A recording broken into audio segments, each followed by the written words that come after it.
تم جس راستے پر چل رہے تھے اصل تمہاری منزل مدینہ طیبہ ہے، تمہارا سفر حضور پاک کے قدموں تک پہنچنا ہے، لیکن ایرا غیرہ آتا ہے اور تمہیں کسی دوسرے ٹریک پر ڈالتا ہے اور تم چل پڑتے ہو اس کی بات پر۔ اسی لیے قرآن نے کہا یہ دھوکے کے علاوہ کچھ نہیں ملتا یہاں پر۔ دنیا اور دنیا داروں پر تم کبھی بھروسہ نہ کرنا، تم اپنی منزل پر ہمیشہ توجہ رکھنا، تمہاری منزل یہ نہیں ہے۔ اسی لیے شاعر نے کہا تھا غلط روی سے منازل کا بعد بڑھتا ہے، مسافروں روش کارواں بدل ڈالو۔ تم ٹیڑے میڑے چلتے رہو گے تو منزل لمبی ہو جائے گی، فاصلہ دور ہو جائے گا، اس لیے چلنے کا طریقہ بدل ڈالو، تمہارا سفر آسان بھی ہو جائے گا اور منزل جلدی پہنچ جاؤ گے۔ اب جو بات مجھے کہنی تھی وہ یہ ہے، زندگی جب اتنی شارٹ ہے اور آزمائش کے لیے تمہیں یہاں بھیجا گیا ہے تو مجھے ان نوجوانوں کو دیکھ کر کے کبھی درد ہوتا ہے جو رات بھر نکڑ پر بیٹھ کر کے اپنے وقت کو ضائع کر رہے ہوتے ہیں، جن کی زندگیاں انہوں نے اپنی جوانیاں اپنے ہاتھوں سے برباد کر رکھی ہیں۔ تمہیں پتہ ہے ایک رات جو ہماری زندگی میں آئی، آج کا دن تم کروڑوں دولتیں لگا دو، یہ دن دوبارہ کبھی نہیں آئے گا۔ تمہاری زندگی میں کیا قیامت تک واپس نہیں آنا ہے اس دن کو۔ دنیا چل پڑی ہے، پیچھے کی طرف کبھی نہیں آئے گی۔ اللہ کا قانون ہے، یہ جو وقت گزر رہا ہے ہمارا دوبارہ ہماری زندگی میں کبھی نہیں آنا ہے۔ لیکن کتنے مزے سے، کتنے ٹھاٹ باٹ سے نوجوان، ہاتھ میں کچھ نہیں، آس پاس کچھ نہیں، عمل بھی کچھ نہیں، ایسے بے فکرے ہو کر کے زندگی گزارتے ہیں۔ تو سوچنا پڑتا ہے جس امت کو پوری دنیا آگ میں جھلسا چکی ہو، پوری دنیا اس امت کو اپنے نشانے پر رکھی ہو، اس امت کا غیور نوجوان رات بھر گیم کھیلتے ہوئے گزارتا ہے، اسے کسی چیز کا احساس نہیں۔ مجھے بتاؤ کیا ہماری کیفیتیں ایسی نہیں ہو گئی ہیں جیسے برائلر چکن ہوتے ہیں، فارم مرغیاں ہوتی ہیں، ان مرغیوں میں سے قصاب کسی کو بھی پکڑتا ہے کاٹتا ہے، دوسری مرغیاں تو چرنے میں مصروف رہتی ہیں، کوئی آواز نہیں ان کی۔ ایک مرغی کٹی، دوسری مرغی کٹی، وہ کٹتی چلی جاتی ہیں، باقی مرغیوں کو کسی چیز کا احساس نہیں۔ کیا یہ زندگی گزارنے کے ایسی طریقے نہیں ہو گئے آج؟ ہمیں روز اٹھنے کے بعد ایک نیوز پہنچائی جاتی ہے کہ تمہیں کاٹا گیا، تمہیں مارا گیا۔ نہ جانے ہم کتنی مسجدوں کے مینار گرتے ہوئے دیکھ رہے ہیں، کتنے اولیاء کاملین کے مزارات کو جلا کر خاک کرتے ہوئے دکھائے جا رہے ہیں، اور ہمارے امت کے ساتھ یہ نہیں، بانی اسلام کی عزت کے ساتھ مذاق، یہ روزانہ نہیں چل رہا ہے۔ یہ تمام حالات کے بعد اب مجھے فکر اس بات کی ہوتی ہے، میاں جب ہمارے گھر میں جنازہ رکھا ہوتا ہے تو ہم کھانا تک نہیں بناتے چولہے پر گھر کے اندر، اور جب امت پر ایسے حالات گزر رہے ہوں تو کیا اس نوجوان کو یہ زیب دیتا ہے کہ وہ عیاشی میں رات گزارے؟ کیا اسے یہ زیب دیتا ہے کہ وہ نکڑ پر بیٹھ کر پوری رات کو تباہی کے اڈے پر گزارے؟ تمہارے ہاتھ میں تاش کے پتے، تمہارے ہاتھ میں شراب کی بوتلیں کیسے آ گئیں؟ یہ امت وہ ہے، تمہیں میں بتاؤں، جنگ تبوک ایک جنگ ایسی ہے حضور پاک صلی اللہ تعالیٰ علیہ وسلم کی زندگی پاک میں 900 کلومیٹر کا فاصلہ ہے مدینہ طیبہ سے۔ ہوا یہ تھا کہ ایک صحابی رسول حضور صلی اللہ تعالیٰ علیہ وسلم کے قاصد بن کر جا رہے تھے، اور بیچ راستے میں ایک عیسائی بادشاہ کے گنڈوں نے اس صحابی رسول کو گرفتار کیا اور ان کو ٹکڑے ٹکڑے کر قتل کر دیا۔ موب لنچنگ اس زمانے میں بھی ہو رہی ہوتی۔ یہ خبر جیسے ہی مدینہ طیبہ پہنچی، وہ لوگ ایسے نہیں تھے کہ انا للہ پڑھ کر خاموش ہو جاتے ہیں۔ صحابہ کرام کا جم غفیر مدینے میں جمع ہوا، عرض کیا یا رسول اللہ صلی اللہ علیہ وسلم آپ کا حکم کیا ہے؟ نبی کریم صلی اللہ تعالیٰ علیہ وسلم نے صحابہ کرام کو بھیجا، اس میں سپہ سالار کی تعداد کئی صحابہ کی تھی، اور جب یہ لشکر جرار مدینہ طیبہ سے نکلا 900 کلومیٹر دور چل کر کے گئے، اور وہاں جا کر کے جن لوگوں نے حضور کے ایک غلام پر ہاتھ اٹھایا تھا ان کے بخیے کھڑا کر دیے، اور ان کو الٹ پلٹ کر کے آئے اور لوگوں کو یہ میسج دیا تھا کبھی حضور کے غلاموں کی طرف چھیڑ خانی نہ کرنا ورنہ پورا مدینہ باہر آ جائے گا۔ یہ یونٹی، یہ اتحاد، ان کے اندر یہ احساس میرے آقا صلی اللہ تعالیٰ علیہ وسلم نے پیدا کر رکھا تھا کہ کل مؤمن جسد واحد. حضور صلی اللہ تعالیٰ علیہ وسلم نے فرمایا کہ پورا جتنے مومن ہیں وہ سب ایک جسم کی طرح ہیں، ایک جسم کی طرح ہیں. اذا اشتکى عضو تداعى له سائر الجسد بالسحر والحمى، جیسے ایک پارٹ کو اگر درد ہوتا ہے تو پورے جسم میں بخار آتا ہے. مومنوں کی کیفیت یہ ہونی چاہیے، لیکن احساس دھیرے دھیرے ختم ہوتا چلا گیا. آج ہماری پستی کا ایک سبب یہ بھی بتایا جاتا ہے، جس کو شاعر نے کہا تھا قوت فکر و عمل پہلے فنا ہوتی ہے جب کسی قوم کی شوکت پہ زوال آتا ہے. سوچنے سمجھنے کی صلاحیت پہلے ختم ہو جاتی ہے. آدمی سوچتا نہیں، سمجھتا نہیں، بس اپنے وقت کو ضائع کر رہا ہے، برباد کر رہا ہے، بیٹھا ہوا ہے، گپیں لگا رہا ہے. میں آپ کو بتاؤں، ہماری عمروں کا احتساب ہونا چاہیے. ہماری زندگی کو گن کر کے دیکھیں کتنے سال کے ہیں ہم. 25 سال، 30 سال، 35 سال، 40 سال، اور اس کے بعد گنو ہم سے کیا ہو سکا ہے اس دنیا میں. ہم اس دنیا میں کیا کر چکے اب تک؟ ہم سے کچھ نہیں ہوا. اگر تاریخ میں آپ کو بتاؤں میرے عزیزو، آپ کو پتہ ہے اس ہندوستان کی سرزمین پر سب سے پہلے لشکر اسلام کی سپہ سالاری کرتے ہوئے آنے والا ایک نوجوان محمد بن قاسم 10,000 کا لشکر لے کر عرب سے آیا تھا اور پرچم اسلام لہرایا تھا. تاریخ میں آج بھی رقم ہے. اپنے پنڈتوں نے بھی اس تاریخ کو لکھا ہے. ہاں، پنڈتوں نے بھی لکھا ہے. اور یہ محمد بن قاسم 10,000 کی سپہ سالاری کے ساتھ ہندوستان میں آ کر اسلام پھیلایا. عمر کیا تھی؟ صرف 19 سال کی عمر تھی. 19 سال کی عمر میں یہ عظیم کارنامہ انجام دینے والا، انہوں نے اپنی عمر کا صحیح استعمال کیا، اپنی ایج کو برباد نہیں کیا، ضائع نہیں کیا. طارق بن زیاد، جس کا یورپ بھی قائل ہے، جبل الطارق آج بھی ایک مقام ہے یورپ میں جس کو جبرالٹر کہا جاتا ہے. یہ حضرت طارق بن زیاد کے نام سے ہے. یہ پہلا سپہ سالار ہے جس نے پوری دنیا کے سامنے وہ عزم پیش کیا تھا. یورپ کی سرزمین پر جب کشتیاں لے کر پہنچے تھے یہ مومنین کی تعداد، وہ طارق بن زیاد ہی ہے جس نے پوری کشتیوں کو آگ لگا دیا تھا. کہا تھا کہ ہم پیچھے مڑ کر جانے والوں میں سے نہیں ہیں. جتنے ساتھ آئے تھے سمندر پار کر کے، کشتیوں کا سفر تھا، کشتیاں لکڑی کی بنی ہوئی، آگ لگا دیا اور کہا اب اس عزم کے ساتھ اترو، یا تو ہماری قبر بنے گی یا تو ہمارا جھنڈا لہرائے گا. میرے عزیزو، عمر 22 سال کی تھی طارق بن زیاد. اور ایک دو نہیں، میں تمہارے سامنے مثالیں رکھوں. ہندوستان کی سرزمین پر ایک ولی کامل کی آپ کو میں تاریخ اگر بتاؤں، جو سرکار سیدنا غریب نواز رضی اللہ تعالیٰ عنہ سے بھی 200 سال پہلے اس ہندوستان کی سرزمین پر تشریف لائے اور اسلام کی خاطر لڑتے لڑتے شہید بھی ہو گئے، اور جن کا لقب سلطان الاولیاء ہے، سیدنا سالار مسعود غازی رحمۃ اللہ علیہ. ان کے متعلق یہ فرمایا گیا وہ سلطان الاولیاء ہیں. ہندوستان کے اولیاء اکرام کے بادشاہ کی حیثیت ہے. سرکار غریب نواز سے بھی پہلے آئے، لیکن ان کی عمر ان کی شہادت کے وقت 19 سال کی تھی. صرف 19 سال کی عمر میں وہ مقام عظیم پا لیا.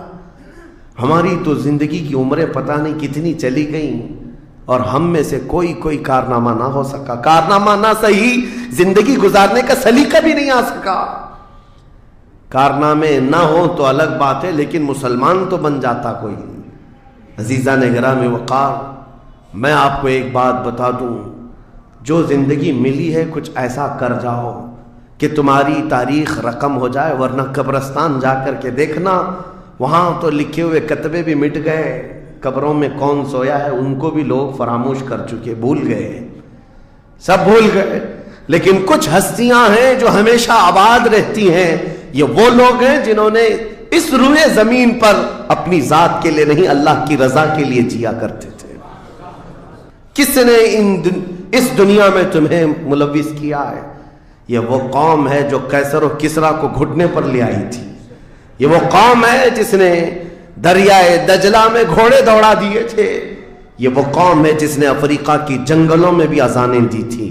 یہ وہ قوم ہے جس نے یورپ کے کلیساؤں میں کلمہ توحید کو بلند کیا تھا. لیکن آج اسی قوم کی حال یہ ہے کہ دنیا ہر گھڑی ہمارے اعمال کو نشانہ بنا کر کے ہمیں ڈیگریڈ کرتی جا رہی ہے. سمجھ جاؤ میرے عزیزو، کب تک اس زندگی کا اس طرح سے چلے گا؟ کیونکہ میرے آقا صلی اللہ تعالیٰ علیہ وسلم کو آج آپ کے سامنے میں یہ بات رکھتا ہوں. حضور اکرم صلی اللہ تعالیٰ علیہ وسلم کو آپ کیا سمجھتے ہیں؟ اپنی قبر انور میں وہ زندہ ہیں؟ ہم تو سنی ہیں. حضور اکرم صلی اللہ تعالیٰ علیہ وسلم اپنی قبر پاک میں زندہ ہیں. لیکن یہ بات بھی سمجھ کے چلو، حضور نے فرمایا ہر جمعرات کو میری پوری امت کے اعمال میرے پاس پیش کیے جاتے ہیں.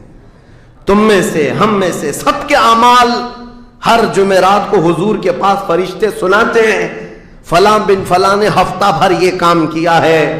حضور فرماتے ہیں اگر برے اعمال پیش ہوتے ہیں تو مجھے غم ہوتا ہے، میں استغفار کرتا ہوں اللہ کی بارگاہ میں، اور اچھے اعمال آتے ہیں تو شکر بجا لاتا ہوں، اس کے لیے دعا کرتا ہوں. عزیزان گرام وقار، کبھی پلٹ کر کے زندگی میں دیکھنا کتنے جمعرات ایسی چلی گئی ہوں گی جس میں ہمارے کون سے اعمال فرشتے لے جا کر کے سنا رہے ہوں گے. حضور اکرم صلی اللہ تعالیٰ علیہ وسلم کی بارگاہ میں جب ہمارے اعمال یہ کہہ کر سنائے جائیں آقا آپ کا فلاں امتی بے خبر ہے، نہ نماز پڑھتا ہے، نہ ہی آپ پر درود پڑھتا ہے، نہ ہی وہ کبھی نیکیوں کی طرف آتا ہے، وہ تو گانوں کی دھن پر جی رہا ہے. صبح اٹھتا ہے، شام ہوتی ہے تو اس کو تو فلموں کے نغمے یاد ہیں، آپ کا کوئی قول یاد نہیں.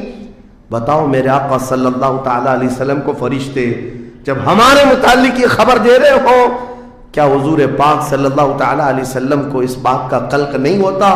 یہ وہ امت ہے جس کے لیے میں رات رات بھر کھڑے ہو کر دعا کرتا تھا، آج یہ ہم کو فراموش کی ہوئی ہے.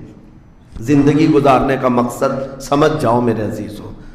اسی لیے میں آپ کو کہتا ہوں کہ زندگی یہ نہیں ہے. حضور تاج الشریعہ رحمۃ اللہ علیہ نے فرمایا زندگی یہ نہیں ہے کسی کی کسی کے لیے، زندگی ہے نبی کی نبی کے لیے.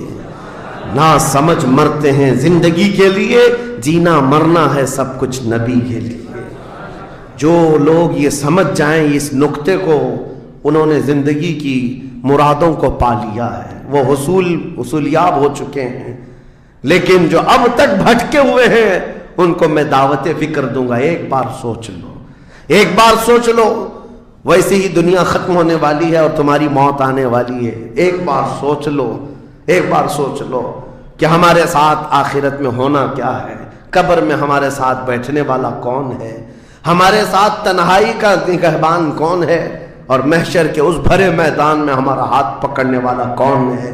جب بار بار یہ سوچو گے تو اس فکر کو پہنچو گے کہ وہ صرف اور صرف ایک ہی ذات ہے. کون دیتا ہے دینے کو منہ چاہیے، دینے والا ہے سچا. حضور پاک صلی اللہ تعالیٰ علیہ وسلم کی طرف لو لگا دو. اس کو جن لوگوں نے اپنی زندگی میں پہچان لیا وہ امام اہل سنت بن گئے، مجدد وقت بن گئے.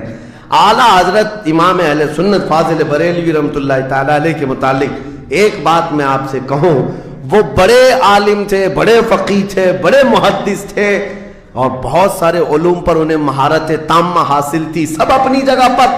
لیکن یہ سارے علوم نے مل کر اعلیٰ حضرت کو اعلیٰ حضرت نہیں بنایا. ان کو اعلیٰ حضرت بنانے والی چیز حقیقت میں عشق رسول ہے.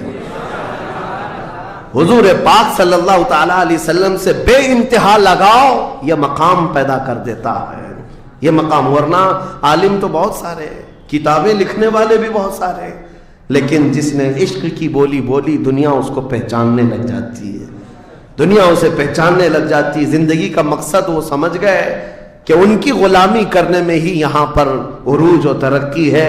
اسی کو خانوادہ اعلیٰ حضرت سے ان کے پوتوں تک بھی یہ فکر پہنچی. تاج الشریعہ نے فرمایا بلحوثن سیم و زر کی بندگی اچھی نہیں، ان کے در کی بھیک اچھی، سروری اچھی نہیں. تم جو سوچ رہے ہو زندگی کے طور طریقے ایسے ہونے چاہیے، ویسے ہونے چاہیے، گزار لو جتنے دن چاہے، بڑے بڑے بنگلوں میں، بڑی بڑی گاڑیوں میں، بڑی جائیدادوں میں، لیکن زندگی میں وہ عزت نہ پاؤ گے جو میرے مصطفیٰ کے قدموں میں ملے گی، جو حضور کی غلامی میں ملے گی، وہ عزت نہیں پا سکتے۔ عزیزان گرامی وقار، نبی کریم صلی اللہ تعالیٰ علیہ وسلم کے ان صحابہ کو دیکھتے ہیں جنہوں نے زندگی کو ضائع نہیں کیا، ایک پل بھی ضائع نہیں کیا۔ آج میں آپ کو اسی لیے کہہ رہا ہوں، موت آنے والی ہے، اس سے پہلے ایک وقت بھی، ایک لمحہ بھی ضائع ہونے مت دینا، برباد ہونے مت دینا۔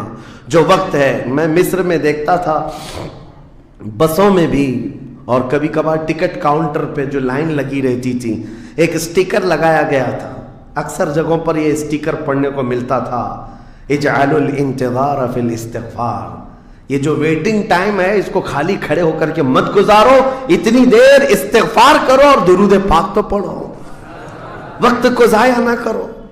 تمہارے پاس اللہ نے وقت دیا، بیٹھے ہو تو پڑھو، کھڑے ہو تو پڑھو، کیونکہ یہ وقت تمہارا بربادی میں نہیں لکھا جائے گا، تمہارا یہ وقت ضائع کرنے والوں میں نہیں لکھا جائے گا۔ عزیزان گرامی وقار، آپ کو میں ایک بات بتا دوں، جن لوگوں نے اپنی زندگیوں میں بڑے بڑے محلات بنائے، آج ان کے لیے بھی تاریخ ہے، مگر کس انداز سے، کس انداز سے۔ آج دنیا نے آپ کو ایسے ڈائیورٹ کر رکھا ہے، جو کام ہونے کے تھے وہ نہیں کرنا ہے آپ کو، لا یعنی کاموں میں مصروف ہو گئے، جو چیز تمہارے حصے کی تھی نہیں اس پر انرجی خرچہ کرتے رہ گئے، اور جو چیز تمہارے کام کی تھی اس کو تو بھول ہی گئے۔ آپ کو میں ایک بات بتا دوں، ہو سکتا ہے شاہ جہاں نے تاج محل بنایا، اور پھر بادشاہ قطب الدین کے زمانے کے نشانیاں موجود ہیں، لال قلعے بن گئے، قطب مینار بن گیا، بڑی بڑی عمارتیں ہیں، لوگ اوپر سے نیچے دیکھنے کے لیے آتے ہیں، لیکن میں یہ کہتا ہوں یہ کوئی کمال کی چیزیں تھی نہیں، کمال کی چیزیں تھی نہیں۔ لاکھوں لوگوں کی محنتیں بھی لگی، پیسہ بھی لگا، اور بڑی عمارتیں کھڑی کر کے چلے گئے۔ ہزاروں کی تعداد میں تاج محل میں لوگ جاتے ہوں گے، تاریخ تو لوگوں کو تھوڑی بہت تو پتہ ہوگی کہ اپنی بیگم کی محبت میں بنایا ہوا ایک محل ہے، اور بیگم کی قبر بھی وہاں ہے، لیکن جانے والے کبھی کسی کو سنا ہی نہیں کہ ایک فاتحہ بھی کوئی پڑھتا ہوا نظر آتا ہے۔ وہ تو پکنک پوائنٹ ہے، ٹورسٹ ایریا ہے، جائے دیکھے آئے۔ لیکن میرے عزیزو، یہ بڑے بڑے محلات اپنی ناموری کے لیے بنا کر تو چلے گئے، لیکن آؤ بریلی شریف کی سرزمین پر ایک مدرسہ جو اعلیٰ حضرت نے بنایا، مبارک پور کی سرزمین پر جامعہ اشرفیہ جو حضور حافظ ملت نے بنایا، یہ عمارتیں آج بھی دعوت دے رہی ہیں، ایک دو نہیں، ہر سال ہزاروں کی تعداد میں عالم اور مفتی وہاں سے نکلا کرتے ہیں۔ یہ کام کی چیزیں تھی جو بزرگوں نے کر دیا کہ امت کو ایسا کچھ دے جاؤ کہ وہاں سے آنے والا کچھ فیض اٹھا کر کے جائے۔ تاج محل لے کر کے کیا کرنا ہے؟ پیسے کمانا ہے یا ٹورسٹ ایریا بنانا ہے؟ لیکن ایک ایسا ادارہ جس میں پڑھ کر کے دنیا روشن ہوتی اور آخرت بھی روشن ہوتی۔ ہم سنیوں کے ہاں یہ چیزوں کی ضرورت تھی، ہمیں لا یعنی چیزوں میں مصروف کر دیا گیا ہے۔ میں اب تو آپ کو پتہ ہی ہوگا، مجھے تو جلسوں والا آدمی بنا دیا گیا، جہاں دیکھو پروگرام جلسے۔ میں اصل میں جلسوں والا آدمی تھا ہی نہیں، میں فیلڈ ورک کرنا پسند کرتا ہوں، کسی علاقے میں رہ کر کے قرآن کی تفسیر کرنا اور لوگوں کے درمیان رہنا۔ لیکن مسلسل سفر کا ایک تجربہ میں آپ کو بتا رہا ہوں، ہوں گے یہاں پر بھی بہار بنگال والے، سب ہوں گے، بہار والے، بنگال والے، جھارکھنڈ والے اتنے جلسے کرتے ہیں، 365 دن بھی اگر ان کو تاریخ دی جائے تو بھی کم ہے۔ ایک اینالائز کرنے والے بہار کے رپورٹر ہیں، انہوں نے رپورٹ لا کر کے ہمارے سامنے بتائی کہ حضرت 2022 میں اسٹیٹ آف بہار میں 4000 جلسے ہوئے، 4000 جلسے۔ میں ان کا مخالف نہیں ہوں، لیکن ایک فکر آپ کو بتا رہا ہوں، 4000 جلسے، جن میں سے ہر جلسے کا کم سے کم خرچہ 5 لاکھ روپے، اس سے کم خرچہ کرتے نہیں، 6 مہینے چندہ کرتے ہیں، اس کے بعد بڑا جلسہ کرتے ہیں۔ کیلکولیشن کر کے دیکھا گیا تو سال میں 2000 کروڑ روپے خرچے ہوئے، 2000 کروڑ روپے. میرے عزیزوں ٹھیک ہے یہ سب اپنی جگہ پر، لیکن پورے اسٹیٹ پر گھوم کر کے دیکھیں تو مسلمانوں کے نام کی ایک یونیورسٹی بھی نہیں ہے، کوئی ایک بڑا ادارہ نہیں قائم کر سکے. 2000 کروڑ کی بھاری رقم سال بھر خرچ کرنے والا غریب اسٹیٹ جس کو لوگ سمجھتے ہیں. میرے عزیزوں میں یہ بات اس لیے عرض کر رہا ہوں، جن چیزوں میں تمہارا ذہن الجھ گیا یہ وہ تمہارے کام کی نہیں تھی. اعلیٰ حضرت نے بہت پہلے فرمایا تھا یہ دنیا کا حال یہ ہے، شہد دکھائے زہر پلائے. یہاں پر چکا چوند دکھنے والی چیزیں وہ تمہارے حق کی نہیں ہیں. اس لیے مجھے درد ہوتا ہے اس بات کا کہ ہم نے جن چیزوں کے لیے اللہ تعالیٰ سے امانت لی تھی، ہمیں اللہ تعالیٰ نے نوازا تھا، وہ ہماری رقم بھی غلط جگہ جاتی، ہماری زندگی کا وقت بھی غلط جگہ جا رہا ہے. عزیزان گرامی وقار، ان سب چیزوں کا سوال ہوگا قیامت کے دن ہم سے، ہر چیز کا سوال ہوگا. اگر ہم نے وقت کو ضائع کیا ہے اور اپنا مال بھی غلط جگہ استعمال کیا ہے، ہر جگہ ہماری پکڑ ہوگی، ہماری پکڑ ہوگی. ایک ہفتہ قبل میں نے سنا، ہمارے چاہنے والے ہیں عزیز، انہوں نے کہا ایک درگاہ پہ گئے تھے، سنا ہے ایک بہت بڑے سیٹ ہیں وہ 2.25 کروڑ کا صرف دروازہ بنا رہے ہیں اللہ کے ولیوں کے آستانوں پر. میرے عزیزوں یہ اللہ کے وہ ولی ہیں، نہ تمہارے دروازے کے محتاج ہیں نہ تمہاری چادر کے محتاج. ان کے انتقال کے بعد جو ان کو اللہ نے مقامات دیے وہ تم نہیں پہنچا سکتے. وہ تو اللہ تعالیٰ کے رحمت میں ہے جنہیں اللہ تعالیٰ جنت کے جوڑے پہنا چکا ہو، جن کے لیے جنت کی ہوائیں چل رہی ہوں. ان اولیاء کے مشن کو زندہ کرنا حقیقت میں ایصال ثواب. ان کے لیے سب سے بڑی نظر و نیاز یہی ہے. ماررہ مطہرہ میں حاضر تھا، بڑی خوشی ہوئی. صاحب سجادہ نے بڑھ کر کے یہ اعلان کیا تھا، آنے والے زائرین جتنے سنی آتے ہیں ہم ان سب سے کہتے ہیں کہ ہمارے اولیاء جتنے یہاں آرام کر رہے ہیں، ان اولیاء کو جو چادریں ڈالنی تھی وہ ہم ڈال چکے. تمہاری طرف سے اب کسی چادر کے لانے کی ضرورت نہیں، اور اگر لانا ہی چاہتے ہو ایک دوپٹہ لے جاؤ اور غریب بہن کے سر پر اڑا جاؤ.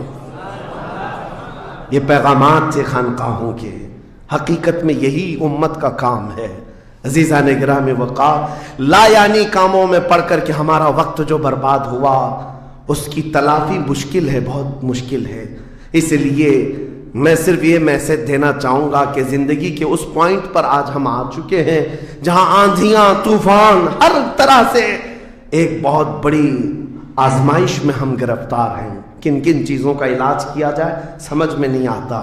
کبھی کبھار میں بیٹھ کر سوچتا ہوں گھر میں اگر گیس کا پائپ بھی لیک ہو گیا، آگ بھی لگی ہے، پانی کا پورا فوارہ بھی آ رہا ہو، کچرا بھی گرا ہو، تو آدمی سوچنے لگ جاتا ہے کس چیز کو روکوں، پانی کو روکوں، گیس کو روکوں، آگ کو روکوں، کچرا اٹھاؤں، کیا کروں سمجھ میں نہیں آتا. یہ حالات آج ہمارے ساتھ ایسی ہو گئے، ہم کن کن چیزوں کا مقابلہ کریں سمجھ میں نہیں آتا. اور پھر اس پر مزید جب ہم اپنی قوم کی طرف دیکھتے ہیں، یہ تو گیم چلاتے ہوئے مزے سے بیٹھے ہوئے ہیں، ایسا لگتا ہے انہیں کسی چیز کی فکر ہی نہیں. شاعر نے کہا تھا جگہ جگہ کے تھک چکے ہیں تمہیں یہ ہنگامے، نشاط لذت خواب گراں بدل ڈالو، اٹھو وہ گر نہ حشر نہ ہوگا پھر کبھی، دوڑو کہ زمانہ چال اپنی چل گیا. میرے عزیزوں بس وقت کا احساس تمہارے اندر آ جائے، ضائع نہ کرو. میرے آقا صلی اللہ تعالیٰ علیہ وسلم کی ایک بات میں تمہیں بتا دیتا ہوں. آپ یہ سوچتے ہیں بہت سارے نوجوان خالی فالتو اسی لیے بیٹھے ہوئے، میرے سٹیٹس کے مطابق کام نہیں ملتا، میرے سٹینڈرڈ کے مطابق مجھے کام نہیں ملتا، برباد کیے جا رہے ہیں اپنی زندگی اور لوگوں پر بوجھ بنے ہوئے ہیں. میں ان کے بارے میں بتاتا ہوں. سید الانبیاء رسول مختار صلی اللہ تعالیٰ علیہ وسلم اگر وہ چاہیں تو روزانہ ان کے گھر جنت کا دسترخوان اترے، اگر وہ چاہیں تو سونے اور چاندی کے محلات میں زندگی گزاریں. لیکن جانتے ہو نبی کریم صلی اللہ علیہ وسلم ایک دن سیدہ فاطمہ الزہرا کے گھر آئے، دیکھا حسنین کریمین تاک میں دبکے ہوئے بیٹھے، پیٹ پیٹ سے لگا ہوا ہے.